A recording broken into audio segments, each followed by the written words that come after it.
ታው ምትገዙትም ይቅርባችሁ ምትሸጡትም ይቅርባችሁ ታው እንመለስ። አይ አዲስ አበባ ቆሙ እኮ መርካቶ ከገባ ሰነበተ። ሻሹንም ቆሙንም የሚቀልዱበት ሰዎች አሉ። ይብላኝላችሁ አይ መጨረሻችሁ እንበላለን ብላችሁ መበራታችሁ ያሳዝነኛል።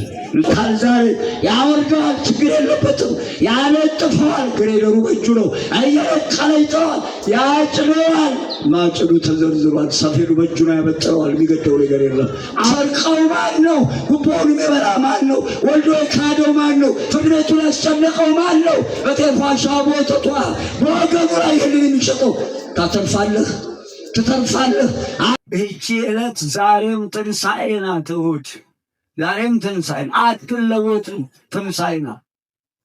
እባካችሁን ጎዳና ላይ የሚጫወቱ ልጆቻችሁን ይንኮስ እነዚህ የሚሸጡ ነጋዴዎች ጣትቃተርፉም አይጠቅማችሁም። ተው። መንፈስ ቅዱስ ወርዶ ሥጋው ደግሞ የሚለውጥበትን ክብር ተጠቀሙ። ተው ተጠቀሙባት። ይችን ሰሞን ኋላም ጻድቃንና ኃጥአን የሚለዩባት ዕለት ናት። እንዳናለቅስ አልቅሰን እንዳንጋ አታተርፉም። በዚህች ዕለት የምትነግዱ ሰዎች አትጠቀሙ። አትግዙባት፣ አትሽጡባት፣ አትለውጡባት። የቻላችሁ በየሳምንቱ ሥጋውን ደግሞ በየ15ቱ በ3 ብትዘገይ በወር ቢያቅተ ልደትን ጥምቀትን ትንሣኤን ሥጋውን ደሙን ያልተቀበለ ክርስቲያን አይባልም አለ መጽሐፍ ይጀናል አይባልም። ከ40 ቀን ጀምሮ ከሥጋው ደሙ ለይት ይችን ሰንበት አክብሯት። ምጽአት ናት፣ ከባድ ናት። ታው ምትገዙት ይቅርባችሁ ምትሸጡት ይቅርባችሁ። ታው እንመለስ። ከባድ ናት ይችላል። እግዚአብሔር ይሁነን። እነዚህ ርዕሱን እነግራችኋለሁ። ከዳዊት በኋላ እሴይ ዳዊትን ወለደ። አባቱ እናቷ የዳዊት እናቱ ሆብሌት ኢትዮጵያዊ ናት። ማህፀኗን ባንኮላት ዘማሪ ልጅ ጣቶቹ በገና ገረደሙ፣ ክንቦቹ መሰንቆ። አቤት መታደል! ዛሬ የሰንበት ትምህርት ቤት ዘማሪ ልጆች ያላችሁ እንዴት ታድላችኋል? መጨረሻቸውን ያብጅላችሁ። መዝሙር 35 ቁጥር 5 ኃጢአቴ ነገርኩ አበሳዬ ያማይኩ ወበያስተዋዴ ርእሴ ሀበ እግዚአብሔር በእንተ ኃጢአቴ ወአንተ ሄድግ ጽልሆቶ ለልቤ። ከማስተዋዴ ከንዛ አስተዋዴ ይላል እንደ አባቶቻችን ትርጓሜ ኃጢአቴን ላንተ አስታወቅሁ። አያውቀውም በፊት ኃጢአቴን ላንተ አስታወቅሁ። ይህ ሁሉ መከራ ያገኘ ምን ስትሰራ ምን አድርገህ ምን ኃጢአት ሰርተህ ነው ትለኝ እንደሆነ አሁን ጥቃቅኑን ኃጢአቴን ነገርኩህ፣ ታላላቁን ኃጢአቴንም አልሰወርኩም። ከሱ መሰወር አይቻልም። ኤርምያስ 23:23 አንብቡት። ማንም መሰወር አይችልም ከሱ። መነግራችሁን አይለቃል ጥቅሱን ጣፉት። አንድም ኃጢአቴን ዝርዝር አድርጌ ናቸው። ኃጢአት ያለበት አይቅረብ። እንደዚሁ ተቀምጡታል። ሐሰተኛ አይወገድ። ለምን ዋሸ? ወርቅን የሚወዱ ይነቀሉ። ሌባና ጉቦኛ በጤፍ ዋሻ ቦትተዋል። አልሰማም ይህን ቃል። አቤት እግዚኦ! የእናቴ ልጅ በእንተ ኃጢአቴ በደሌን አልሸፈንኩም። ለልዑል እግዚአብሔር መተላለፌን እነግራለሁ። ይህንን ይዘው ገደል የገቡ ሰዎች አሉ። መተላለፌን ኃጢአቴን ለእግዚአብሔር እነግራለሁ። የእናቴ አያውቅም ማለት ነው። ኃጢአታችን እንንገረው። አያውቅም፣ አላየም። አንድም ስለ ኃጢአቴ ሰውነቴን ከእግዚአብሔር ጋር እንጽናለሁ፣ አዋቅሳለሁ፣ አካስሳለሁ። ወአንተ ሄደግ ጽልወቶ ለልቤ፣ አንተም የልቤን ኃጢአት ተውህልኝ። አንድም አንተ የልቤን ኃጢአት ይቅር አልከኝ።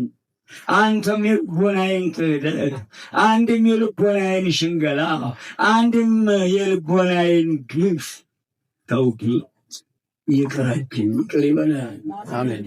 ራሴን ከልዑል እግዚአብሔር ጋር ሳካስስ ሳዋቅስ እነሆ አንተ ግን በቸርነትህ ይቅር አልከኝ። ይቅር ይበለን። አሜን። ለአብ ለወልድ ለመንፈስ ቅዱስ ምስጋና ይሁን። አሜን። የእናንተ ልጅ ዛሬ የኩራብዩ ለማታው ጉባኤ እተወዋለሁ። የመጣሁበት ሌላ ርዕስ ነው። ጥያቄው በፊት 41 ዓመቴ ነው። አዲስ አበባ አይኔ እያየ ነው የተንፎቀፎቀችው አዲስ አበባ። አየ ጉድሽ አለ ምክንያት አልተንፎቀፎቀችም። እንጃ እንግዲህ የሚመጣውን አናውቅም። ለማንኛውም አባቶቻችን በ8ኛው ሺህ ይበዛል የሚኖርበት የለም እንጂ ታላቁ ነቢይ ኢሳያስ ደግሞ በ13ኛው ምዕራፍ በሚያማምሩ አዳራሾቻችሁ አይጥና ፈልፈል ጉጉት ጅል ያድርበታል፣ አጋንንት ይደፍሩበታል ይላል 13 ምዕራፍ ትንቢተ ኢሳያስ። አየናች ልጅ ከመጣሁን እንዴት እንፎቀፎቀችው። ለማንኛውም ይህንን አህላመት ስጮህ ጥያቄ ስለበዛብኝ አዘጋጅቼዋለሁ። ርዕሴ የሚለው ኑዛዜ ነው። ምን አይነት ኑዛዜ? ሁለት ትርጉም። እኔ ወደዛኛው አልገባም። በሕይወትም እያሉ በሞት የሚያወርሱት ኑዛዜ ይባላል። እኔ ግን የምገባው በሁለት ሰዎች መካከል በካህኑና በመናን መካከል ያለው ኑዛዜ ነው የምናገረው። የአባቶቻችን አምላክ ከእኛ ጋር ይሁን። እንደ ደርሃ መቃብር ገፋ አደርገዋለሁ። ሙሉ ሰዓት ላይ ነው የጀመርኩት። የእናት ልጅ እንዳለው ምናልባት እሱ ይወስንልኝ። አውደ ምሕረቱ መንፈስ ቅዱስ ነው። እኔም መወሰን አልችልም። ምጥ የያዛትን ሴት ማስቆም አይቻልም፣ ማገድም አይቻልም። በንስሐ የሚወለዱ አሉ፣ በክህደት የሚወለዱ አሉ። መምህር አይታገድም። ቅዳሴ ተጀምሮ አቁም አይባልም። የእናንተ እግዚአብሔር ከእኛ ጋር ይሁን፣ ትዕግስቱን ያድለን። ኑዛዜ ማለት ምንም ሳያፍሩ ምንም ሳይፈሩ የሰሩትን ኃጢአት ዝርዝር አድርጎ ልዑል እግዚአብሔር ለሾመው ካህን መንገር። ካህናቱ የሚሾም ማን ነው? እግዚአብሔር። ኑዛዜ ማለት አጥርና ጨለማን ተገን አድርጎ ስፍራን በመለወጥ ጭንብል ለብሶ ቀንና ሌሊትን ምክንያት አድርጎ ሳያፍሩ የሰሩትን ኃጢአት ያልመሰመሱትን ኃጢአት ያለምንም መፍራት እንደሰሩ ሳይፈሩ እንደሰሩ ሳይፈሩ ይሄን አድርጃለሁ ብሎ መንገር ነው ኑዛዜ ማለት። ኑዛዜ ማለት ከልዑል እግዚአብሔር ቅጣት በፊት የገዛ አንደበቱን ከሳሽ የገዛ ልቦናን ምስክር አድርጎ ከእግዚአብሔር ቅጣት በፊት ራስን በመክሰስ ኑዛዜ ይባላል። ቅድም አላያችሁትም? ዳዊት ራሴን አዋቅሳለሁ፣ ክህደቴን፣ ሸንገላዬን እየተሸነጋገልን ያለ ነው። ከሁሉም ማስለው አንድ አልጋ ላይ የሚተኙ ባልና ሚስት እየተሸነጋገሉ መኖራቸው ያሳዝነኛል። እንደው ምን ወልደን ምን ትተን እንሄድ ይሆን? እንደው በዚህ ዘመን ያልወለዳችሁ ልጅ የምትይዙ ስትኖሩ ይሆን? የምትኖሩትስ ምን አይነት ልጅ ስጠን ብላችሁ ለመናችሁ? የተክልዬ እናት እግዚአብሔር የማያገለግልህን ለእኔም ምናንተም የማይበጀው አትስጠኝ፣ ማህፀኔን ዝጋው ይሉት ነበረ። ተክልዬ ብዙ አባታችን ተወለዱ፣ ካህናቱ ካህናትን ሰማይ አይመንኩስና መላእክትን እኮ መሆን ነው። የእናቴ ልጅ አባቶቻችን መነኮሳት መላእክት ነው እኮ ነው ምንኩስና። መላእክትን መሆን እኮ ነው ድንግልና። ነበረው ቅድስና። አዲስ አበባ ቆሙ እኮ መርካቶ ከገባ ሰነበታል። ሻሹን እንኳ ውርድ የሚቀልዱበት ሰዎች አሉ። ይብላኝ ይላችሁ መጨረሻችሁ እንላለን ብላችሁ መበራታችሁ ያሳዝነኛል። ንጹሐን አባቶች፣ ንጹሐን ካህናት ላይ ከምናገረው ኑዛዜ ማለት ከእግዚአብሔር ቅጣት በፊት ሕሊናን ልቦናን ምስክር አድርጎ ራስን መቅጣት ኑዛዜ ይባላል። ቀጥሎ ኑዛዜ ማለት ቀድሞ ወደ ነበርኩበት ኃጢአት ወደዛች ላለመመለስ ራሴን በራሴ ወስኜ ወደዚያ አንተ ወደ አሳዘንኩበት ኃጢአት ላልመለስ ዳግም ብሎ ራስን ከሶ ኃጢአትን ተናዞ እግዚአብሔር ፊት መቆም፣ ከዚያ በኋላ በንስሐ ሕይወት መኖር። ሁለተኛ ኃጢአቱን ተናዞ ጨርሶ ወደዚያች ኃጢአት ስላለመመለስ የሚኖር ሰው በንስሐ ሕይወት ይኖራል። ክርስቲያን የሆኑ ሁሉ በተለይም ሥጋው ደሙ ውስጥ ያላችሁት ሕይወታችሁ በንስሐ ሕይወት እየኖራችሁ ነው ማለት ነው። የእናንተን ለመሆኑ ንስሐ ማለት ምን ማለት ነው? ንስሐ ማለት ማዘን፣ መጸጸት፣ ማልቀስ፣ መመለስ። ጸጸቱ ምንድን ነው? ያንን ሁሉ ኃጢአት ሰርቼ ወደ እናትህ እባክህ አንተ ጀግታ ዳሮችን እየደቁ ጫንን እየጠፉ ቸርነቱን እያደረቁ መሯሩ። ሁለተኛ ወደዛች አካትራ ለመመለስ የንስሐ ሕይወት ይባላል። መጸጸቱ ያ ነው። ንስሐ በተዋሕዶ ቤተ ክርስቲያናችን ልሳን ወይም ቋንቋ ክርስቲያን የሆነ ሁሉ የሚኖርበት ዓለም የንስሐ ሕይወት ይባላል። የንስሐ ሕይወት ማለት ቀደም ሲል ተሳስተን ወደ ሰራነው ኃጢአት ላለመመለስ ወስኖ ቀድሞ በሰራነው ኃጢአት በተናዘዝንበት ኃጢአት እግዚአብሔር ያደረገልን ይቅርታውንና ፍቅሩን እያመለኩ መኖር የንስሐ ሕይወት ይባላል። ሰው ኃጢአቱ የሚናዘዘው ለማን ነው? ሁለተኛው 23 አርዕስት ነው። አልጨርሰውም ዛሬ። ደግሜ የምመጣ ከሆነ ዛሬ ማደሬን አላውቅም። ለማንኛውም ቅዱስ ዑራኤል ለጌታዬ ነግሮ ዕድሜ ካስጨመረልኝ ተመልሼ መጣ ይሆናል።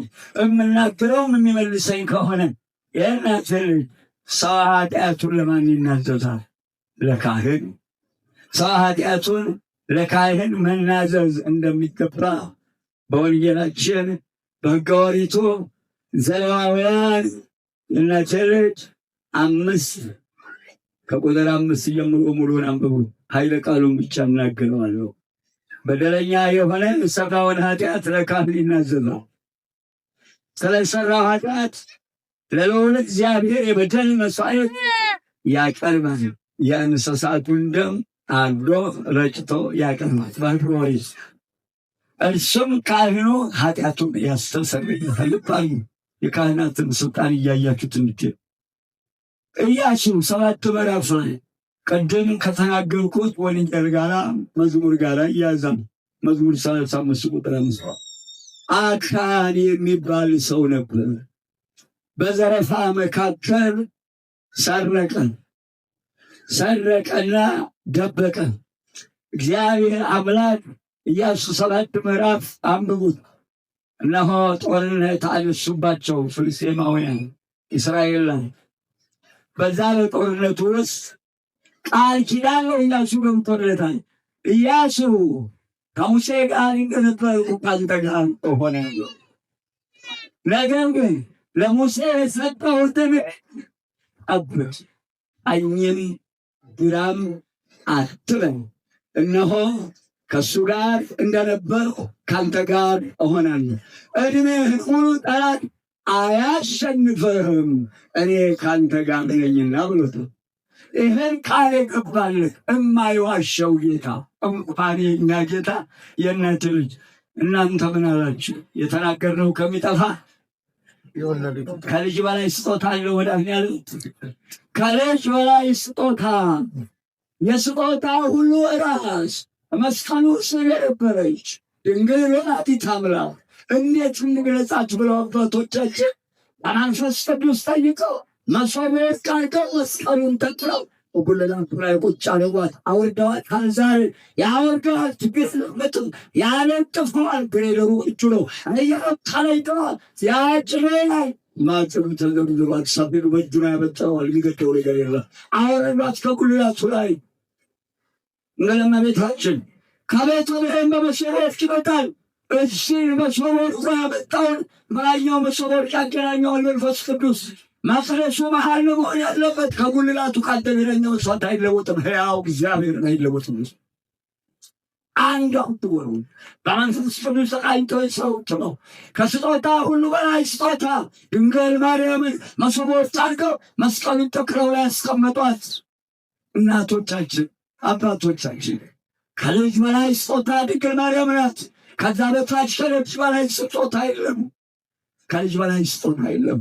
ምን አሉ አባቶቻችን? ከዋሸ የወለድ ነው አጥፎ አላሁ የወለድ ነው ጫት የሚበላው ማለት የሁሉ የመጠጥ አይነት የሚታወጅለት ማን ነው? የሚሰርቀው ማን ነው? ጉቦውን የሚበላ ማን ነው? ወልዶ የካደው ማን ነው? ፍርነቱን ያስጨነቀው ማን ነው? በቴንኳሻ ቤተቷ በወገጡ ላይ ምድር የሚሸጠው ታተርፋለህ፣ ትፈንፋለህ። አይተርፉ አያተርፉ ተወገሮች እንደሚሆን ነው የእኛ ጌታ የማይዋሸው አምላክ መድኃኒዓለም ክርስቶስ ኢያሱን ከእንግዲህ ወዲያ ጠላት አይሸንፍም ብሎ የነበረ አምላክ ዘመቱ 36 ሰዎች በጦርነት ተመቱ። 1,000 ያሳድዳል፣ 200 ያሳድዳል፣ 10 ሺህ ያሳድዳል የተባለ እስራኤል በጠላት ፊት ወደቀ። ኢያሱ እንዴት በጠላት ፊት? ቃልህ የታመነ ነው ጌታዬ። እስራኤል ወደቀ። ቃልህ ወዴት ሄዳለ? ሽማግሌዎችን እናቶችን የሚገቡትን መርጦ በራሱ ትቢያ ነስንሶ እግዚአብሔር ታቦት ፊት ወደቀ። ከጠዋት እስከ ማታ ይሄ ነው የጎደለን። እግዚአብሔር ታቦት ፊት ትቢያ ነስንሶ ከጠዋት እስከ ማታ ወደቀ። እስራኤል በጠላት ፊት ሸሸ። በእስራኤል በሙሴ ቦታ ሾመኸኛል፣ የዚህን ሕዝብ ውድቀት ለምን አየሁ አላለቀሰ ኢያሱ። አቤት ኃላፊነቱ እንዴት ከባድ ነው! በሕዝብ ላይ መሾም እንዴት ከባድ ነው! ከዚያ በኋላ ልዑል እግዚአብሔር ኢያሱ ስለምን ወድቀሃል? ተነስ ቁም፣ እስራኤል በድሏል። እስራኤል እርም የሆነውን ነገር አድርጓል። ሳረቁ፣ ዋሹ። ሊያምነት እርም ነው፣ ጉቦ እርም ነው፣ ሟርት እርም ነው፣ በጤፍ ዋሻ ሞተቷ ወልዶ መቃደር እርም ነው፣ መሸነጋገልና ውሸቱ እርም ነው። እርም የሆነውን ነገር አድርጓል። ሳረቁ፣ ጠላቱን አያሸንፉ። ከእናንተ ጋር አልሆንም፣ ሌባውን ከመሃል አውጣ አለው እግዚአብሔር። ማን ያውጣው? እኛን ሌባ እንዴት አድርጎ እናውጣ? ነው ይለየውስ? ለነገሩ ተረክቦታል፣ በሱ እጅ ነው ያለው። በቃ መላውን ዓለም ጫብጦታል፣ አለቀ። ጫብጦታል። ሙሉ ዓለም ይጸዳል። እናት ልጅ ቆየ፣ ሰው የዘገየ ዛሬ ማደረግን አላውቅም። ከዚያ በኋላ ኢያሱ ወዲያውኑ የተባለውን አደረገ። እየለየ ሲመጣ በነገድ ለየ፣ አወረደ። በቤተሰብ አካን የከርሚ ልጅ ወጣ። ኢያሱም እንዲህ አለ፣ አካን ልጄ ሆይ ምን አድርገሃል? ምን አድርገሃል ልጄ? የእስራኤልን አምላክ እግዚአብሔርን ፍራ። ያደረግከውን ነገር ለእስራኤል አምላክ ለእግዚአብሔር እነሆ ንገር። ያደረግከውን አትሸሽገኝ፣ ንገረኛል። እግዚአብሔርን ፍራ፣ እንዳትዋሸኝ። ያደረግከውን ግን ንገረኛል። ኢያሱ የካህን ምሳሌ። ለእግዚአብሔር ኃጢአት አይነገርም፣ የማያውቀው ነገር የለም። የእሱ ሥራ ይቅርታ ነው የምንነግረው። ኢያሱን ሾመ። አካን ለኢያሱ እነሆ የእስራኤልን አምላክ እግዚአብሔርን ፈርቼ እነግርሃለሁ። በዘረፋ መካከል ላይ ለብሰው አንድ የሠራውን ካባ ላያጌጥበት ወርቅና ብር 50 ሰቅል ሰርቄአለሁ አለ። ዛሬ ጉቦ የበሉ ይበሉት ይሆን? ዛሬ ሰረቁ፣ አሻጭበረበሩ፣ የዘረፉ ይበሉት ይሆን? የማይለብሰውን ካባ የማያጌጥበትን ወርቅ ሰረቀ። ከዚያ በኋላ ሄዶ አለ ኢያሱ፣ ዛሬ እስራኤልን እንዳስጨነቅ እግዚአብሔር አምላክ አንተን ያስጨንቅሃል። ሂዱ፣ ድንኳኗን ነቅላችሁ የቀበረውን ቆፍራችሁ አውጥታችሁ ከብቶቹን፣ ላሞቹን፣ አህዮቹን፣ ልጆቹንም አምጡ፣ በዚያች በሸለቆ አውርዱ፣ በድንጋይ ጨፍጭፉ፣ በእሳት አቃጥሉት አለ። አጋዩት፣ ጨፍጭፈው አቃጠሉት። እግዚአብሔር ከታላቁ ትኩሳት ተመለሰ ይላል። ኢያሱ የካህን ምሳሌ ምንም ሳይሸሽግ እንደነገረ አካን የምዕመናን ምሳሌ። ስለዚህ ይህነት ልጅ 1-2 ጥቅስ ተናግሬ እጠቀልለዋለሁ። የአባቶቻችን አምላክ ከኛ ጋር ይሁን። ስለዚህ ኃጢአት የሚነገረው ለማን ነው? ለካህን። ቀጥሎ የእናቴ ልጅ ካህን ማለት ምን ማለት? ይህን ብቻ ተናግሬ እጠቀልለዋለሁ። ካህን ማለት ምን ማለት? ካህን ማለት የእናቴ ልጅ ካህን ማለት እነሆ ሐዋርያ፣ መልእክተኛ፣ የእግዚአብሔር ንጹሕ አገልጋይ ትጉህ የእግዚአብሔር አገልጋይ ሕዝብን የሚጠብቅ የሚያገለግል ቀሲስ ማለት አበነፍስ የሕዝብ አባት ቀሲስ ማለት መስተስረየ ኃጢአት መገስጸ ሕዝብ ካህን ማለት እግዚአብሔር ባለሟል ካህንን የሚሾም እግዚአብሔር። ለዚህም ጥቅሶቹን እነግራችኋለሁ። ዘጸአት 4 ከ10 እስከ 17 ሙሴ ሕዝበ እስራኤልን ሂድ ከግብፅ ባርነት ታወጣለህ ማላከህ ያሉህ እንደሆነ አንተ ከኔ ጋር ለመሆንህ በምን አውቃለሁ አለው። ብትርህን ጣላት መሬት አለው። ጣላት እባብ ሆነች። ሸሸ። ተመለስ አለው። ተመለሰ። ያዛት ጅራቷን አለው። ብትሩ ሆነችለት። ካንተ ጋር ነኝ እኔ ኮልታፋ ነኝ መናገር አልችልም አለ። እሳት ጎርሶ በቤተ መንግሥት እዛ ታሪክ አልገባም። ጊዜ ያድርሳችሁ ይነገራል። የእናቴ አሜን አትሉም እንዴ? አሜን። ጊዜ ያድርሳችሁ። ህዳር ላይ ይነገራል። ህዳሩ ያድርሳችሁ። እድሜ ያበድራችሁ። እንዲህ አእምሯችን እንደተጨነቀ ሳይሆን አረፍ ብለን ለመድረስ ያውቃል። ሙሴ ያን እሳት ጎረሰ። ምላሱ ተኮራተረ። ለማለት አጀረረ ይላል። ይይዘዋል ምላሱ። እኔ ኮልታፋ ነኝ ለዚህ ህዝብ ቃልህን እንዴት እናገራለሁ አለው። ዲዳም ማደርግ ነኝ አለው። አይነ ስውርም ማደርግ ነኝ አለው። እነሆ አፍህን የሰራሁት እኔ አይደለሁም። እኔ ካንተ ጋራ ከአፍህ ጋራ አፍ ሆነሃለሁ። ለአሮን ለወንድምህ ትነግረዋለህ። አንተ እሱ አፍ እሱ ደግሞ ለህዝቡ አፍ ይሆናል። እኔ ካንተ ጋር ነኝ ሾሜሃለሁ ሂድ አለው። ካህናትን የሚሾም ማን ነው? እግዚአብሔር። ለእነዚህ ካህናት ነው ኃጢአት የምንነግረው። ቀጥሎ ኤርምያስ ታላቁ ነቢይ ጉድ እናነበው ይሆን? ነቢያዊ ኑር ኤርምያስ በእናቱ ማኅፀን ሳልሰራ አውቀዋለሁ። ያውቃል እኮ መድኃኒዓለም የሚሰራው የእኔ ጌታ። አንብቡት ምዕራፍ 1 በእናቱ ማኅፀን ሳልሰራ አውቀዋለሁ። መሐንዲሶች ዛሬ የእኛ መሐንዲሶች አርኪቴክቶቹ በህሊናው ያስቡና ያን ህሊና ያሰበውን ወረቀት ላይ ጨራር ህንፃው ይሄ ተንፎቅፍቃለች። አያቸዋት አዲስ አበባ ለጤና ያድርግልሽ ብለው ስንቱ ይሁን በላቡ የሰራው እነማን ናቸው? ላባቸውን ያቆሙት ላባቸው የሚታይላቸው እነማን ናቸው? አቤት ጉድ! ግፍ የገፋው ትንሣኤ የለውም። ሰው እንዳትገፉ፣ ሰው እንዳታስለቅሱ፣ ሰው ያለቅስበት ትንሣኤ የለውም ብላኝ ሰው ላለቅስበት። የእናቴ ልጅ ያ መሐንዲስ እዛ ያስቀምጣል። እቅዱን አውጥቶ ያቀርባል። ለመሆኑ መድኃኒዓለም እቅድ የለውም? በማኅፀን ሲሰራ ዛሬ ተምሮ ተሞቶ በእቅድ ቤትህን ትመራለህ ብለው በእቅድ በገዛ ራሱ ቤቱንም ራሱንም ሚስቱንም በአፍጢማቸው እየተደፉ ነው ያሉት። ዛሬ በእቅድ ቤት እንመራለን ብለው ተደፍተዋል። እግዚአብሔር በማኅፀን ሲሰራ እቅድ የለውም? ኤርምያስ ገና በማኅፀን ሳልሰራ አውቃለሁ። በእናትህ ማኅፀን ሳለህ ነቢይ አድርጌ ሾሜሃለሁ። ቁጥር 8 እና 10 ትነቅል ዘንድ ታፈርስ ዘንድ ትተክል ዘንድ ሾሜሃለሁ። አርዮስን ነቅለውታል አባቶቻችን። ንስጥሮስን ነቅለውታል አባቶቻችን። እናቶች ትነቅል ዘንድ እንደገና በአዲስ ኪዳን መረጣቸው 12ቱን እስከ ዓለም ፍጻሜ ከእናንተ ጋር ነኝ በአብ በወልድ በመንፈስ ቅዱስም እያጠመቃችሁ ደቀ መዛሙርት ያድርጓችሁ። ጠበል ስትጠመቁ ካህኑ አለ ወይ? ካለ ግቡ፣ ከሌለ ቀርተህ ሂድ። ካህኑ ካዳሰሰ አትድንም። ቃሉ ነዋ። ድውይ ፈውሶ ለምጽ አንጾ እጅ እየጫነ አሳይቶ ለምጻሙን አንጽቶ እጅ ጭኖ አሳይቶ ሐዋርያትም በሐዋርያት ሥራ እጅ እየጫኑ እንደ ቅዱስ ጳውሎስ ካህኑ ገብቶ እጅ ጭኖ ካላጠመቀ ውሃ ቤት አለ አይደለም። ይህን ይሰራል። ስልጣን ያለው በካህናቱ በሹማምንቱ እጅ። ተዳሰሱ በካህናቱ።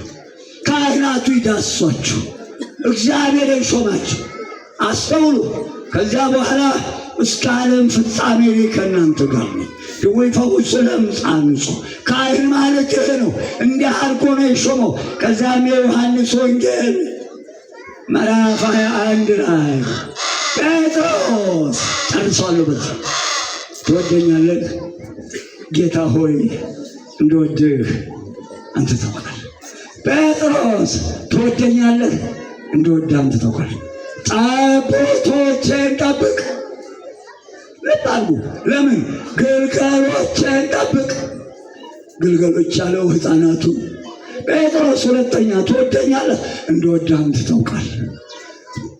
ጠቦቶቼን ጠብቅ። ዮሐንስ ወንጌል 21 ምዕራፍ ቁጥር 10። ጴጥሮስ ትወደኛለህ? ሶስተኛ አዘነ የቀድሞውን ክህደቱን አስታውስ። በጎቼን ጠብቅ። ግልገሎቼ ሕፃናቱ፣ ጠቦቶቼ ወጣቱ። ልብ አድርጉ። በጎቼ እናንተ እናቶችና አባቶች ጠብቅ።